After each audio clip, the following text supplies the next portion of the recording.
During the arguments, Advocate Camille Premhit, representing the LPM, argued that President Mbumba's extension violated the Electoral Act.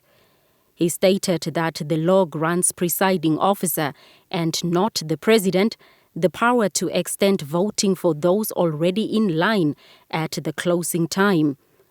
Premhit said that if the law does not explicitly authorize such an extension, then the decision is unlawful and must be invalidated.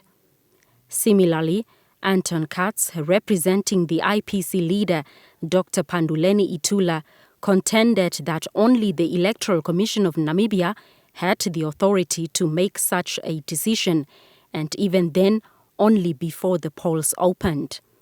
Katz argued that the legal basis of the challenge warranted a full annulment of the election results.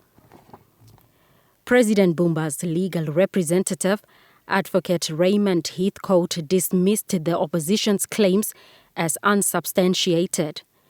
He criticized allegations of irregularities, including claims that 100,000 Namibians were denied the right to vote and accusations of foreign voter interference, stating that they were based on social media speculation rather than concrete evidence. Heathcote urged the court to dismiss the case, arguing that electoral challenges should be based on verifiable facts rather than political grievances.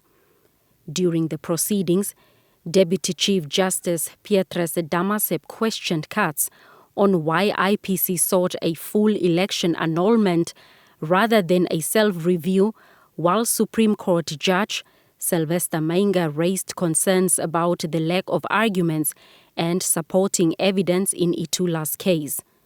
With legal arguments concluded, the Supreme Court will now rule on whether the election extension was lawful and whether the results will stand. The judgment is expected on February 28th.